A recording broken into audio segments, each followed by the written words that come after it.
Bitawan mo ako! Kunin mo na lahat ng pera ko!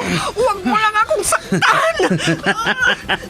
Wala ka nang magagawa. Akin ka.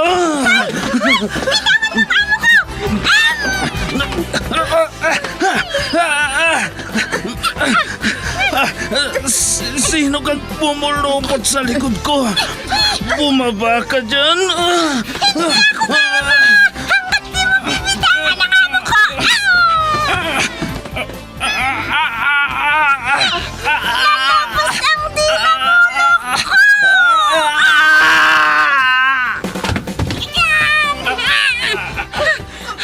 Ayan! Natumba na siya, madam! Salamat, Pepita! Salamat!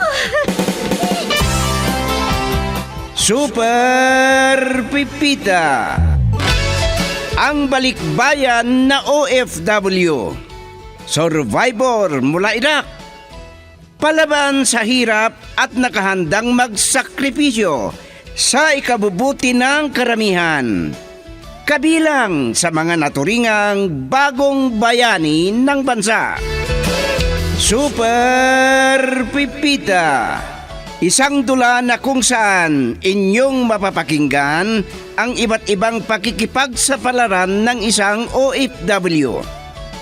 Super Pipita, mula sa Lovelet Artist and Talent Center Drama Productions, handog sa inyo ng #1 and most trusted radio network in the country, Bombo Radio Philippines. Basta Radio Bombo.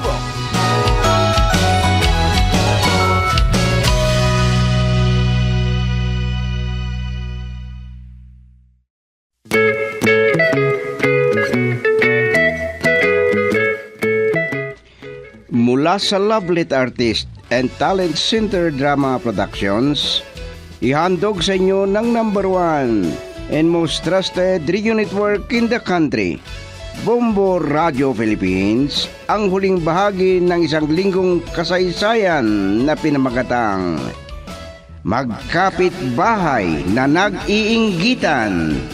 Dito sa ating dula, Super Pipita.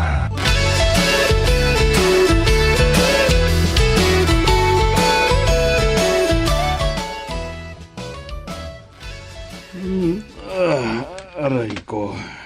Ang sakit ng ulo ko. Parang binibihag. Nasaan ako? Pipita! Bakit po, sir? Gusto ko lang mapatunayan kung sa kwarto namin ni Constancia ako natulog. Opo, sir. Dito nga po. Ganun ba? Nahihilo ako, Pipita. Delikado. Baka madatnan ako ni Constancia dito. Teka. May naalala ako. Ano yun, sir? Wala. Basta, ngayon alam ko na. Ay, ano kayang sinasabi ni sir? Hindi ko maintindihan. Alam ko na kung sino ang nagsiwalat na ipagpapalit ko sa ibang babae si Constancia kung hindi siya uuwi. Ha? Nasabi ko kay Alejandra na isa sa aking pinagpipilian. Ano po, sir? Si Aling Alejandra ang dahilan kung bakit kayo nag-aaway ni Madam Constancia? Naku, May bumubusina sa labas. Si Constancia na yan. Pipita, huwag mo sanang iparating sa kanyang sinabi ko, ha? opo, sir. Sige na, kumilos ka na. Aray ko, sakit talaga ng ulo ko.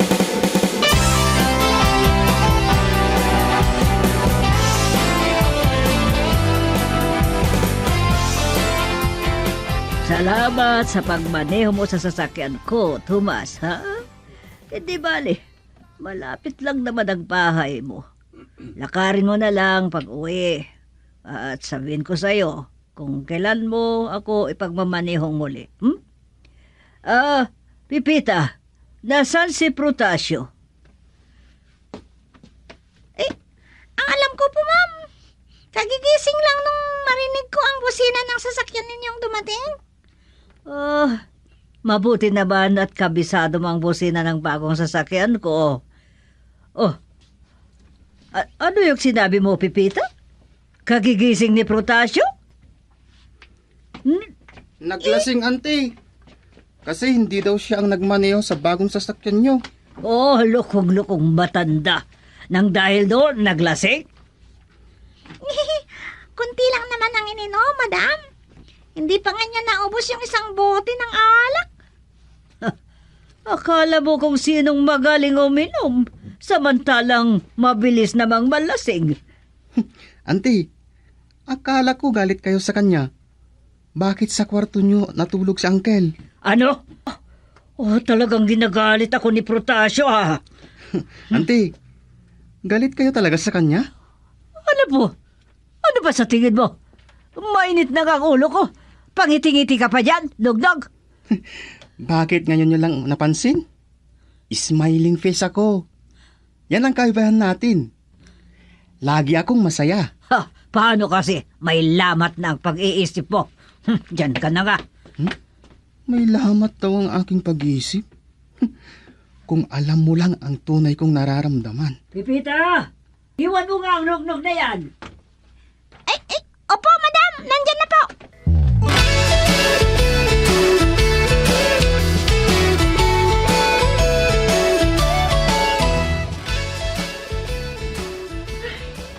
Inainggit ako ni Constancia.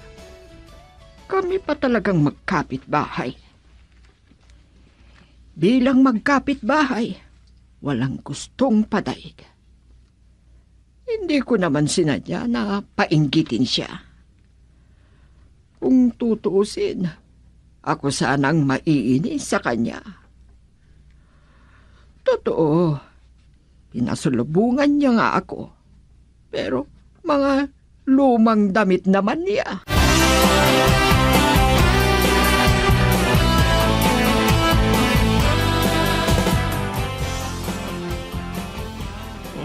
Mabuti na lang at nakalabas na ako sa kwarto ni Constancia.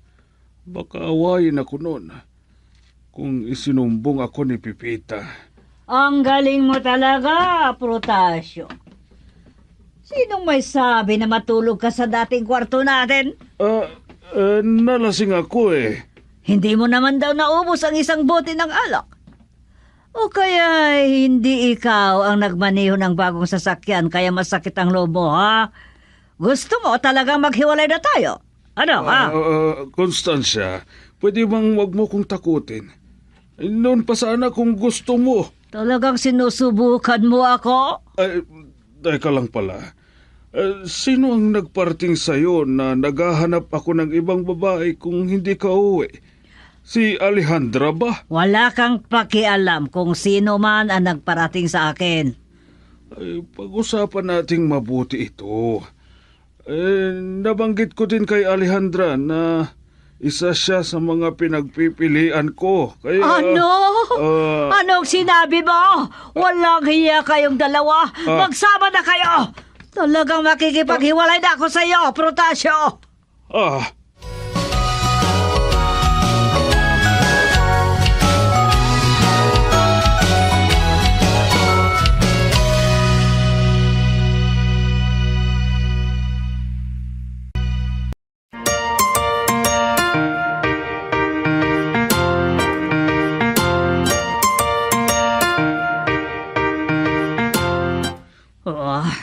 Uliyanin na talagang matandang yun. Mag-iisang buwan na ako mula nung umuwi ako galing ibang bansa. Ngayon lang niya naalala. Teka, ako nga din pala. Matanda na rin ako. Pero hindi ko matanggap na ulyanin na ako kapag may masabi sa akin. Ginawa akong tanga ng Alejandra na yon.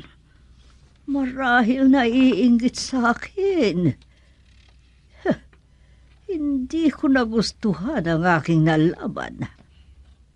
Hindi sinabi sa akin na isa siya sa mga pinagpipilian ni Protasio na ipalit sa akin.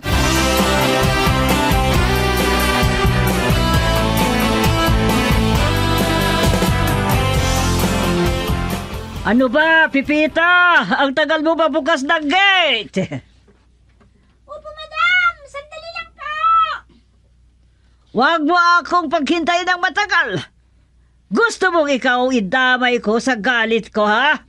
Gusto mong pauwiin kita ng oras? Tingnan ko lang kung hindi ka mapurga ng okra sa lugar ninyo. Constancia, saan ka pupunta? Iwanan na kita. Maghiwalay na tayo, Protasio. Iuwi mo na dito yung ipapalit mo sa akin. Sayo na itong bahay at ang bagong sasakyan ko. Heh. Auntie, Ah, tutubang narinig ko na aalis ka na. hoy. Nakangiti ka pa dyan, Nugnog. Isa ka pa. Natutuwa ka dahil aalis ako, ha? Sige! Sa inyo ang bahay ko ni Protasio. Auntie naman, paano na ako? Sige, sige. Ngitian mo pa ako minsan. Nahambalusin na kita, ha? Hindi ko kasi mapigilan ang hindi ngumiti. Pagkatao ko na ito, parang awa nyo na, auntie. Ha? Isama nyo na ako. Constancia, huwag kang umalis. Pag-usapan natin to. Wala na tayong dapat pag-usapan pa, Protasio. Diyan ka na!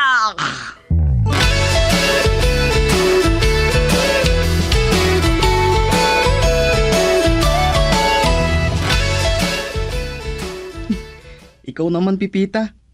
Bakit mo pinayagan si auntie na umalis? Pinigilan mo na sana. Paano ko siya pipigilan?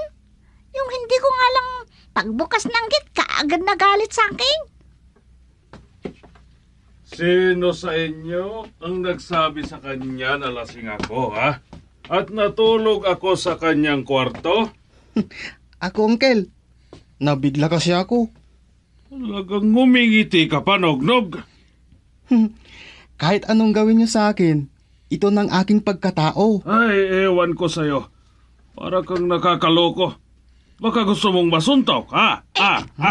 Sir, saan pupunta si madam? Isa ka rin, Pipita. Hindi mo ba narinig ang sinabi niya? Lalayas daw. Baka gusto mong tanungin, Pipita, kung anong dahilan ng pinag-awayan nila, sir, ni uncle. Makaalis na nga.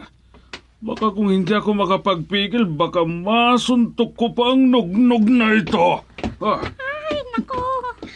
Ano kaya kung ako na lang ang manuntok sa matandang ito? Uunahan ko na siya. Ano? Ay, nakatatakot naman pala ang nugnog na ito pag magalit. Hindi ko alam kung galit. Ni paano kung biglang manakit?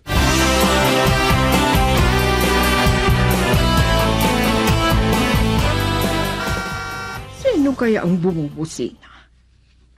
Hindi naman ganyan ang busina ng kotse ng anak ko. At maaga pa para umuwi. Oh, teka. Hindi kaya si Constancia yan? Ano na naman kaya ang ipaiinggit niya sa akin? Ay, wala pa akong naiisip na ipaiinggit ko sa kanya. Mabuti na ba? At binuksan mo agad ang gate, Alejandra. Talagang inggitira ka, ano? Ha? Ano naman ang kaiinggitan ko sa iyo? Kung may kotse ka, may sasakyan naman ang anak ko. Ang kapal ng mukha. Mabuti sana kung sarili ng anak mo ang kotse na sinasabi mo. Ngayon ko lang napagtanto, ha? Pati si Protasio gusto mong kainggitan, ha? Anong sinasabi mo? Bakit ko naman kaiinggitan ang asawa mo? Sinungaling ka. Ikaw ang nagsabi sa akin na kung hindi ako uuwi, ay ipagpapalit ako sa isang babae ng asawa ko. Dapat magpasalamat ka. Dahil pinagmamalasakitan kita. Pinagmamalasakitan niyang mukha mo. Ang sabihin mo, gusto mo kaming paghiwalayin. Ano naman ang mapapala ko kung gagawin ko yan? Anong pakialam ko sa asawa mo? Sinungaling ka talaga. Akala mo, hindi ko malaban na isa ka sa pinagpipilian ng aking asawa na ipalit sa akin, ha? Ano? Ano? Makapagsinungaling ka pa dyan? Yan ang isa sa kasalanan mo sa akin, Alejandra. Ang hindi mo pagsabi sa akin ng totoo. Hindi kompleto ang detalye.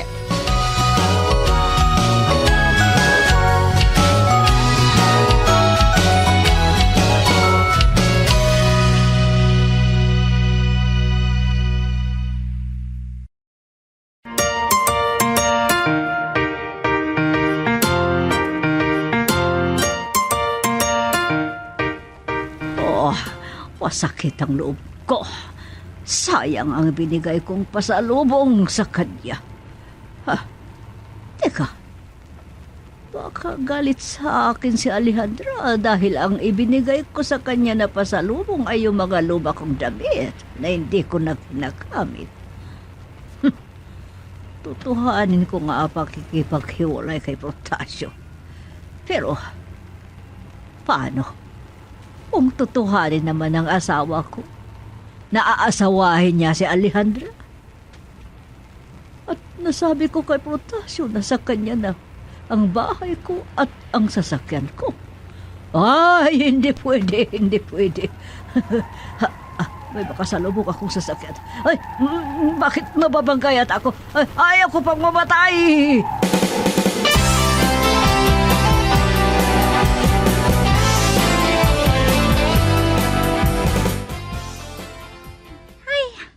Saan kaya nagpunta si Madam Constancia? Ayon kay Sir Protasio, hindi niya gaanong kabisado ang magmaneho. Nerbyusa pa daw. Ay, kung alam ko lang, pinigilan ko na sana siya. Ay, nako. Si Madam Alejandra ang itong tumatawag sa akin. Andun sa kanila si Madam. Hello? Pipita, bilisan mo. Pumunta ka kaagad sa morgue. Ha? Ano? Morgue? Ano ba yun? Ay, morgue ang nasambit ko. Ibig kong sabihin sa ospital. Walang malay si Constancia na itinakbo sa ospital. Ano? Si Madam Constancia! Na-disgrasya!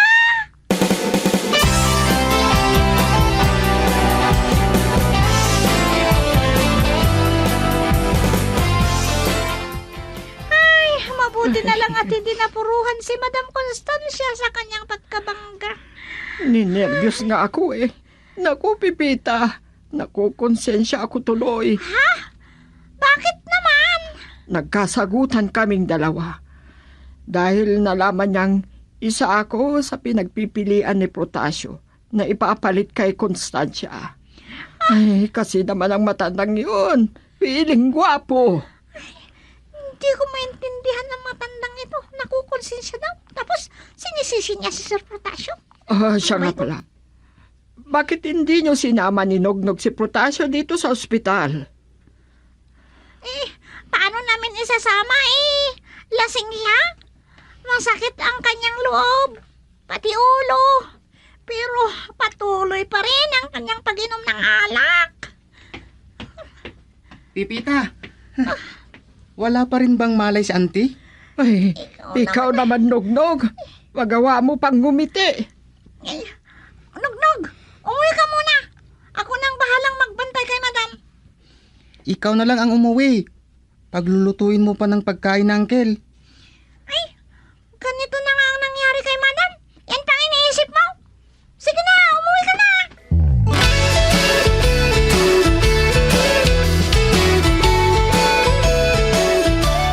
Parang binabare na ang ulo ko. Ang sakit. Mahirap palang malasing. Dito pala ako sa sala nakatulog. Uncle, mabuti at gising na kayo. Pinagtimpla ko kayo ng kape. Pagkatapos, maligo na kayo. Masakit na nga ang ulo ko. Ngiti ka pa ng ngiti. Loko ka talaga, Nognog. Bakit mo ako pinapaligo? Talaga bang hindi na uwi si Constancia? Nahihirapan akong hindi ngumiti. Pero gagawin ko. Uncle, wag sana kayong mabibigla. Nasa ospital si auntie. Ano? Anong nangyari sa kanya? Nabangga yung sasakyan. Oh, hindi ko kasi napigilan. Sige, pupunta ako sa ospital. Uncle, relax. Natataranta na kayo. Paanong hindi ako matataranta? Talagang nahihilo pa ako. Halika nga. Hawakan mo ako. Sige. Alalayan mo ako.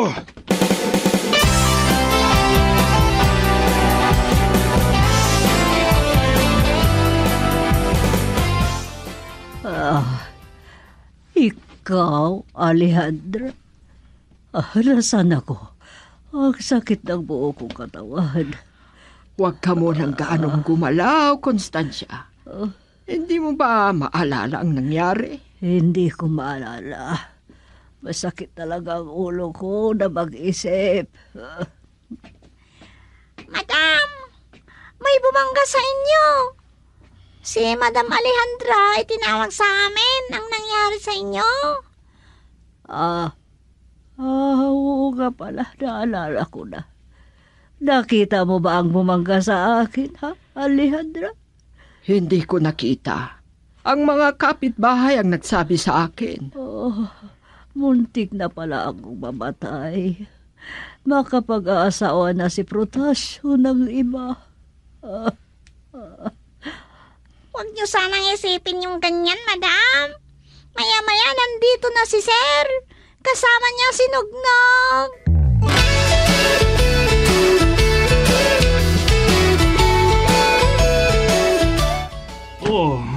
Mabuti na lang. At hindi ka napuruan sa iyong pagkadisgrasya, Constancia. Habang buhay akong makukonsensya, araw at gabi akong iinom ng alak. Huwag mo akong yakapin. Masakit ang katawan ko. Sir, huwag niyong higpitan ang pagyakap niyo kay madam. Nasasaktan daw. Baka dugo ang kanyang sugat. Tingnan mo si Alejandra. Kahit nag-aaway kami, sinamahan niya si Pepita na magbantay sa akin. Lasing nga ako. Nabigla lang ako nung sinabi sa akin ni Nugnog ang nangyari sa'yo. Alejandra, pasensya ka na sa akin, ha? Tingnan mo ang nangyari sa akin. Inaway kita. Nadisgrasya tuloy ako. Kalimutan mo na yon.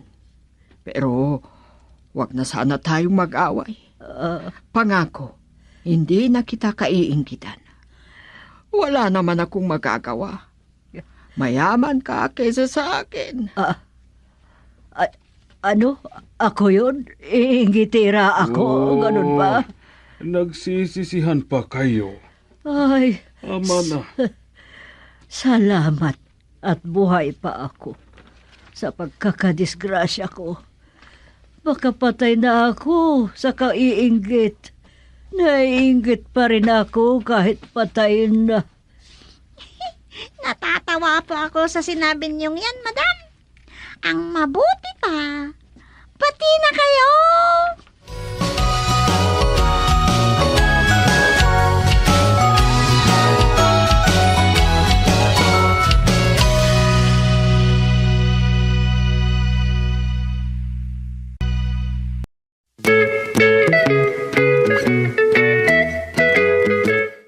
Diyan na po nagtatapos ang isang linggong kasaysayan dito sa ating dula, Super Pipita. Isinulat ni Delfino Bayas at sa direksyon Leti Astudillo Aquino. Handog sa inyo ng number 1 and most trusted radio network in the country, Bombo Radio Philippines. Basta Radio Bombo.